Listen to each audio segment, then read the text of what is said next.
Guys, welcome back to my channel that's Back Benchers Academy. आज जो मेरा topic रहेगा that is inter process communication, या short form में हम IPCB इसको बोलेंगे। ठीक है, तो बहुत ही इंपॉर्टेंट टॉपिक है ऑफ योर ऑपरेटिंग सिस्टम। इसको डिस्कस करते हैं। चलिए, बहुत ही ईजी लैंग्वेज में एक्सप्लेन करने की कोशिश करती हूँ। तो सबसे पहले हम डिस्कस करते हैं इंटर प्रोसेस कम्युनिकेशन क्या है। देखो, कोई भी प्रोसेसेस जो कंकरेंटली एग्जीक्यूट करती हैं आपके ऑपरेटिंग सिस्टम में, या तो वो इंडिपेंडेंट हो सकती हैं या तो वो कोऑपरेटिंग। कंकरेंटली का मतलब क्या है यहाँ पे? Eight the same time. ठीक है, तो जो प्रोसेस, वो प्रोसेस इंडिपेंडेंट प्रोसेस कौन सी है? जो प्रोसेस किसी दूसरी प्रोसेस अगर एग्जीक्यूट हो रही है सिस्टम में, उसके होने ना होने से उस पर इफेक्ट नहीं पड़ेगा, ना ही वो किसी को इफेक्ट कर रही है, दैट इज कॉल्ड इंडिपेंडेंट। या सिंपली हम ये बोलेंगे, कोई प्रोसेस जो कि अपना डेटा शेयर नहीं कर सकती है किसी और प्रोसेस से, that is called as the independent process. तो on the other hand there is another process जिसको हम कोऑपरेटिंग प्रोसेस बोलते हैं। तो कोऑपरेटिंग प्रोसेस कौन सी प्रोसेस है? ये वो प्रोसेस है जो इफेक्ट होती है किसी दूसरी प्रोसेस से। अगर सिस्टम में एग्जीक्यूट कोई दूसरी प्रोसेस है तो, या हम सिंपली वर्ड्स में ये भी कह सकते हैं कि जो प्रोसेस अपना डेटा शेयर करती है किसी और प्रोसेस से, तो उसको हम बोलते हैं कोऑपरेटिंग प्रोसेस। अब कुछ हम यहाँ पे ज़्यादा डिस्कस जो करेंगे ना, that is regarding your cooperating processes, क्योंकि ये डेटा शेयर यही करती है। नॉन कोऑपरेटिंग प्रोसेस या इंडिपेंडेंट वो तो डेटा शेयर करती नहीं है, उसके बारे में हमें बिल्कुल भी डिस्कस नहीं करना है। हमारा टॉपिक है यही कोऑपरेटिंग प्रोसेसेस। तो क्यों हमें, कौन से रीजंस ऐसे चाहिए कि हमें एक ऐसा इन्वायरमेंट प्रोवाइड करना है कोऑपरेटिंग प्रोसेस को? क्यों? सबसे पहले इंफॉर्मेशन शेयरिंग। कुछ यूज़र्स चाहते हैं कि हम कुछ सेम पीस ऑफ इंफॉर्मेशन को शेयर करें, जैसे शेयर्ड फाइल्स हैं। तो उस टाइम पे हमें उनको एक ऐसा इन्वायरमेंट प्रोवाइड करना है जिस इन्वायरमेंट से वो सेम प्रोसेस फाइल्स को at the same time access कर पाए, कंकरेंटली एक्सेस कर पाए ऐसी इंफॉर्मेशन। कंकरेंटली फिर से मैं बोल रही हूँ, that means eight the same time, या जैसे साइमल्टेनियसली है। तो सेकेंड, हमारे पास कंप्यूटेशन स्पीड अप। अगर हम किसी पर्टिकुलर टास्क को चाहते हैं कि ये काफ़ी फास्टर एग्जीक्यूट हो जाए, तो उसके लिए हमें इस टास्क को ब्रेक करना पड़ता है इनटू द सब टास्क्स, और हर एक सब टास्क जो है वो फिर एग्जीक्यूट करता है पैरेलल में। तो अगर हमें ये स्पीड अप चाहिए, इसको हम अचीव करना चाहते हैं, ये तभी अचीव हो सकता है अगर कंप्यूटर के पास मल्टीपल प्रोसेसिंग एलिमेंट्स होंगे, जैसे CPU या IO चैनल्स। IO चैनल्स कौन सी चैनल्स हैं? That is the input and output channels. तो इसके लिए भी ज़रूरी है कोऑपरेटिंग प्रोसेसेस। ठीक है, एक ऐसा इन्वायरमेंट जहाँ पे प्रोसेसेस कोऑपरेट करें, तभी तो वो एग्जीक्यूट करेंगी पैरेलल में। Third, modularity. अगर हम चाहते हैं कि हमें एक ऐसा सिस्टम बिल्ड करना है ताकि हम मॉड्यूलर फैशन में बिल्ड करें, तो उसके लिए हमें सिस्टम की फंक्शंस को सेपरेट डिवाइड करना है इनटू द सेपरेट प्रोसेसेस और द सेपरेट थ्रेड्स। थ्रेड्स का मतलब क्या है? यहाँ पे नया टर्म जो मैं यूज़ कर रही हूँ ऑपरेटिंग सिस्टम में, थ्रेड्स का मतलब भी प्रोसेस ही होता है। हम इसको इंटररिलेट करते हैं दो टर्म्स को। फिर थ्रेड्स फर्दर यूज़र थ्रेड्स भी हो सकते हैं, कर्नल थ्रेड्स भी हो सकते हैं। उनको हमें फर्दर अभी डिस्कस नहीं करना, हमारा टॉपिक थ्रेड नहीं है, वो सेपरेट टॉपिक में हम डिस्कस करेंगे। Fourth, convenience. हर एक इंडिविजुअल, कोई भी इंडिविजुअल यूज़र जो है, कभी कभार वो चाहता है कि वो सेम टाइम पे कंकरेंटली बहुत सारे टास्क्स क्या करे, ऑपरेट करे। ठीक है, जैसे वो चाहता है सेम टाइम पे एडिटिंग भी हो, प्रिंटिंग भी हो, सब कुछ हो पैरेलल में। तो उसके लिए क्या ज़रूरत है? दो प्रोसेसेस आपस में कोऑपरेटिंग हो, क्योंकि तभी तो डेटा शेयर हो सकता है, तभी इंफॉर्मेशन शेयर हो सकती है।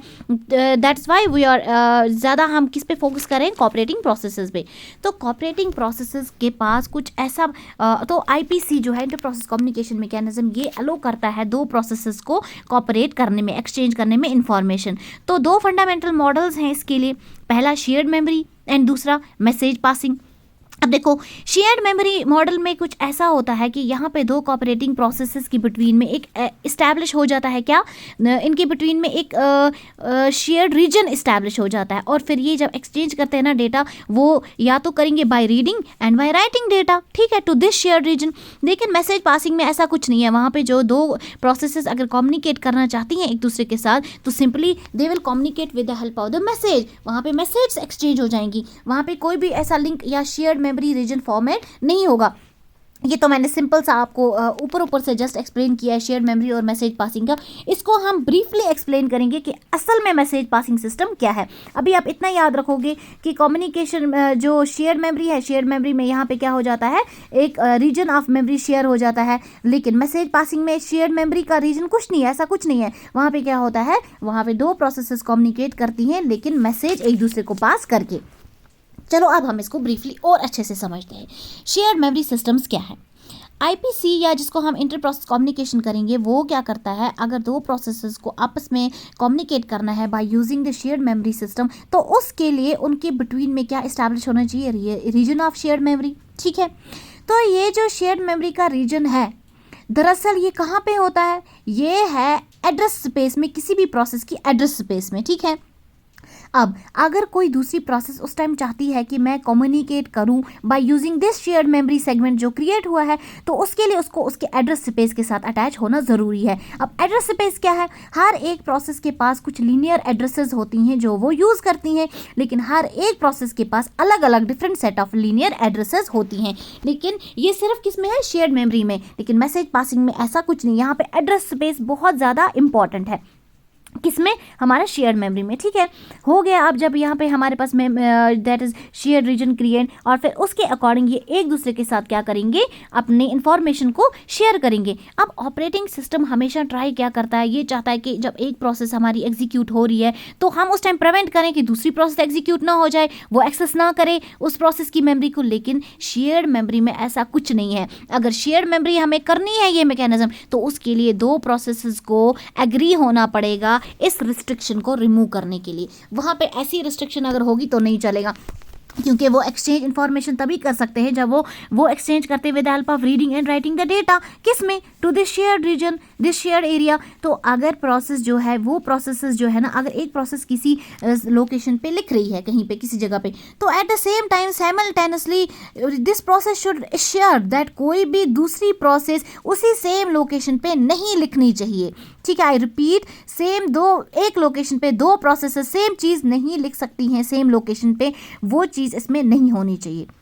ये अब सेकंड जो हमारे पास, that is the message passing system. अब इसको ब्रीफली एक्सप्लेन करते हैं। देखो यहाँ पे ये क्या है, ये एक ऐसा मैकेनिज्म है जो अलो करता है आपकी प्रोसेसेस को एक दूसरे के साथ कम्युनिकेट करने में, सिंक्रोनाइज करने में अपनी actions, but without sharing the address space. यहाँ पे एड्रेस स्पेस की कोई भी लेना देना नहीं है। पर्टिकुलरली ये ज़्यादा ज़रूरी है जहाँ पे डिस्ट्रीब्यूटेड इन्वायरमेंट्स होंगे, जहाँ पे कम्युनिकेटेड प्रोसेसेस एक अलग अलग कंप्यूटर्स पे है, अलग अलग नेटवर्क्स में है।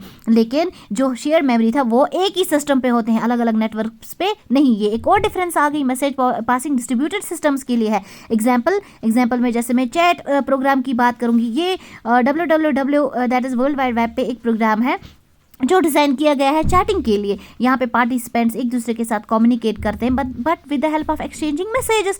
हो गया ये सेकंड आपका दैट इज़ मैसेज पासिंग में। मैं एक और चीज़ हमने सीखी कि यहाँ एड्रेस स्पेस की ज़रूरत नहीं पड़ती है और यहाँ पे कोई मेमोरी शेयर नहीं होती है। यहाँ पे प्रोसेसेस डिफरेंट कंप्यूटर्स पे है और डिफरेंट नेटवर्क्स पे है, लेकिन जो शेयर मेमोरी है वहाँ पे डिफरेंट नेटवर्क्स पे नहीं है, वहाँ पे डिस्ट्रीब्यूटेड सिस्टम्स के लिए वो वाली चीज़ नहीं है, वो सेम सिस्टम्स के लिए है। ठीक है, अब जो मैसेज पासिंग है इसके लिए कुछ इंपॉर्टेंट दो ऑपरेशंस हैं, सेंड एंड रिसीव। क्योंकि यहाँ पे हम तो मैसेज सेंड और रिसीव करें, मेमोरी तो हम शेयर कर नहीं रहे हैं।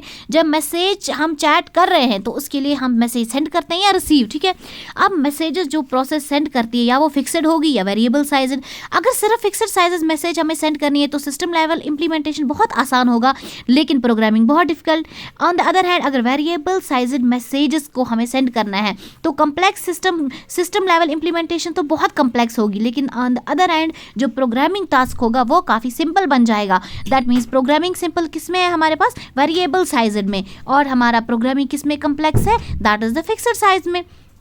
अब बात करते हैं, अगर दो प्रोसेसेस पी एंड क्यू आपस में कम्युनिकेट करना चाहती हैं by using this message passing. अब मैसेज पासिंग की हम बात कर रहे हैं ना, तो उस टाइम पे वो सेंड और रिसीव मैसेज एक दूसरे को सेंड करती हैं और उनके बिटवीन में एक लिंक इस्टेब्लिश होता है। That link is called as the communication link. Another एक और चीज़ हमने सीखी, यहाँ पे एक लिंक इस्टेब्लिश होता है। शेयर्ड मेमोरी में एक रीजन इस्टेब्लिश हुआ था, एक शेयर्ड मेमोरी रीजन सेगमेंट बना था, लेकिन यहाँ पे सिंपली एक लिंक इस्टेब्लिश होता है और ये लिंक बहुत डिफरेंट वेज से इंप्लीमेंट होता है। इसके बहुत सारे मेथड्स हैं। पहला है डायरेक्ट या इनडायरेक्ट कम्युनिकेशन, सेकंड है हमारे पास सिंक्रोनस और एसिंक्रोनस, थर्ड है ऑटोमेटिक और एक्सप्लिसिट बफर्स। ये हमारे पास कुछ ऐसे वेज हैं जिस वे से ये लिंक इस्टेब्लिश होती है। इन तीनों वेज को हम अलग अलग से एक्सप्लेन करेंगे ब्रीफली। ये वेज क्या है। सबसे पहले हम लेते हैं डायरेक्ट कम्युनिकेशन। वो क्या है डायरेक्ट और इनडायरेक्ट? हर एक प्रोसेस यहाँ जो कम्युनिकेट करना चाहती है ना, उसको एक दूसरे की आइडेंटिटी पता होनी चाहिए कि सेंडर क्या है और रिसीवर क्या, उसका नाम इनको पता होना चाहिए। That is called as a direct communication, क्योंकि यहाँ कोई भी इनडायरेक्ट चैनल नहीं है, डायरेक्टली कम्युनिकेट कर रही है। तो यहाँ पे सेंड और रिसीव, यहाँ पे मैंने बोला बहुत ही इंपॉर्टेंट सेंड और रिसीव है। ये सेंड और रिसीव जो है ना पैरामीटर्स, इसके पास कुछ इंपॉर्टेंट चीज़ें हैं। इसको हम कैसे डिफाइन करते हैं? सेंड पी कामा मैसेज, मतलब क्या है ये पी है कि यहाँ पे एक मैसेज सेंड हो रही है प्रोसेस पी को, और रिसीव क्यों कामा मैसेज, मतलब यहाँ पे प्रोसेस रिसीव, यहाँ पे कोई मैसेज रिसीव हो रही है किस प्रोसेस से, क्यों से। यहाँ मैंने पी और क्यों लिखा, क्योंकि मैं पहले ही बोल चुकी हूँ यहाँ पे ज़रूरी है सेंडर और रिसीवर का नाम आइडेंटिटी इंडिकेट करना, ठीक है। अब जो यहाँ कम्युनिकेशन लिंक फॉर्म हो गई इस स्कीम के अंडर डायरेक्ट कम्युनिकेशन, उसकी कुछ प्रॉपर्टीज़ हैं। पहली प्रॉपर्टी, जो लिंक इस्टेब्लिश हुई है ये ऑटोमेटिकली इंप्लीमेंट हो जाती है, ऑटोमेटिकली इस्टेब्लिश हो जाती है between the pair of processes जो एक दूसरे के साथ कम्युनिकेट करने चाहते हैं। लेकिन इंपॉर्टेंट यहाँ पे सिर्फ ये है कि यहाँ पे मैसेज जो आपस में कम्युनिकेट कर रहे हैं उनको एक दूसरे की आइडेंटिटी पता होनी चाहिए। तभी हम यहाँ पे लिखते हैं सेंड में पैरामीटर्स पी, एंड पी है, ए है, जो भी मैसेज है उसका नाम। सेकेंड प्रॉपर्टी इस लिंक की क्या है, यहाँ पे जो लिंक है वो सिर्फ और सिर्फ एग्जैक्टली दो प्रोसेसेस के बिटवीन में होती है। 3 या 4 प्रोसेस को हम एक लिंक से कनेक्ट नहीं कर सकते। थर्ड, और यहाँ पे सिर्फ 2 प्रोसेसेस के बिटवीन एग्जैक्टली 1 लिंक फॉर्म होती है। यहाँ पे मतलब एक प्रोसेस एक पेयर के बिटवीन 3 या 4 लिंक्स फॉर्मेट नहीं होंगी। सेकेंड, इनडायरेक्ट कम्युनिकेशन हो गया इसका उल्टा। यहाँ पे जो मैसेज हम सेंड और रिसीव करते हैं ना, यहाँ पे मेल बॉक्सेस का यूज़ होता है या पॉट्स का यूज़ होता है, ठीक है, क्योंकि ये इनडायरेक्ट है। यहाँ पे भी 2 चीज़ें हैं, that is send and receive, क्योंकि मैंने पहले ही बोला है ये 2 ऑपरेशन ज़रूरी है। सेंड और रिसीव में हर बार यूज़ करूँगी। ये प्रिमिटिव्स जो है, अब ये कैसे डिफाइन करते हैं इनडायरेक्ट में, पहले हम डिफाइन करेंगे सेंड ब्रैकेट में ए कामा मैसेज। ए क्या है? इसका मतलब है यहाँ पे मैसेज हम किस मेल बॉक्स को सेंड कर रहे हैं। आई रिपीट, मेल बॉक्स, यहाँ मेल बॉक्स का नाम ए है। रिसीव में ए कामा मैसेज, यहाँ पे रिसीव हुई है मैसेज किस मेल बॉक्स से? ए मेल बॉक्स से, तभी हमने ए लिखा यहाँ पे। अंडरस्टूड? अब सेकेंड हमारे पास यहाँ पे भी जो कम्युनिकेशन लिंक तो फॉर्मेट होगी फॉर्म, यहाँ पे कुछ और प्रॉपर्टीज़ है। अब देखो यहाँ पे क्या प्रॉपर्टीज़ हैं। जो लिंक इस्टेब्लिश हुई है, ठीक है, यहाँ पे जिस 2 पेयर के बिटवीन कम्युनिकेशन लिंक इस्टेब्लिश हुई है उस पेयर को ज़रूरी है कि उनके पास शेयर्ड मेल बॉक्स होने चाहिए। अगर शेयर्ड मेल बॉक्स नहीं है तो वो आपस में कम्युनिकेट कर नहीं पाएंगे। That's very important point. Second, ये लिंक जो है ना, ये it may be associated with more than 2 processes. यहाँ पे 2 प्रोसेस के बिटवीन भी लिंक हो सकते। वहाँ मैंने क्या बोला था, सिर्फ 2 प्रोसेस लिंक हो सकते हैं, यहाँ 2 से ज़्यादा प्रोसेस भी। और तीसरी वाली, यहाँ पे जो भी कम्युनिकेट कर रही हैं प्रोसेस, उसमें नंबर ऑफ डिफरेंट लिंक्स होंगी, लेकिन हर एक लिंक एक सेपरेट मेल बॉक्स के साथ अलग से लिंक होगी सेपरेटली। वहाँ मैंने बोला था 2 प्रोसेस के बिटवीन सिर्फ एक लिंक होती है, यहाँ पे ऐसा नहीं है, यहाँ पे डिफरेंट नंबर ऑफ लिंक्स हैं, लेकिन ज़रूरी क्या है, हर link corresponding to 1 mail box है। थर्ड वाला दैट इज सिंक्रोनस।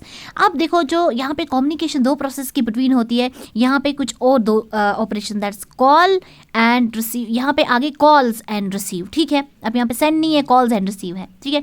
तो यहाँ पे जो मैसेज पासिंग है, या तो वो ब्लॉकिंग होगी या नॉन ब्लॉकिंग। ब्लॉकिंग को हम सिंक्रोनस भी बोलते हैं, नॉन ब्लॉकिंग को एसिंक्रोनस भी। मतलब जो सिंक्रोनस या एसिंक्रोनस है इसको हम ब्लॉकिंग और नॉन ब्लॉकिंग भी बोलते हैं, ठीक है। यहाँ पे कंफ्यूज नहीं होना, अगर मैं ब्लॉकिंग यूज़ कर रही हूँ that is synchronous, non blocking तो asynchronous.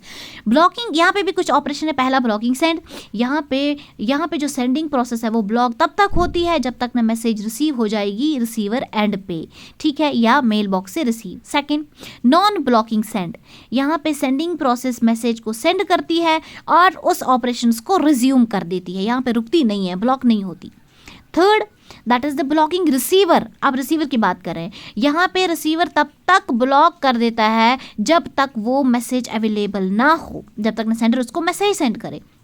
Fourth is non blocking receive, यहाँ पे रिसीवर खुद ही रिट्रीव करता है चाहे मैसेज वैलिड है या मैसेज नल है। This was all about your today's topic. I hope आपको अंडरस्टैंड हुआ। मैंने बहुत ईजी वे में एक्सप्लेन करने की कोशिश की है, ज़्यादा कुछ एक्सप्लेन नहीं किया है। तो if you are new on my channel, kindly like, share, comment and subscribe. Thank you so much for watching.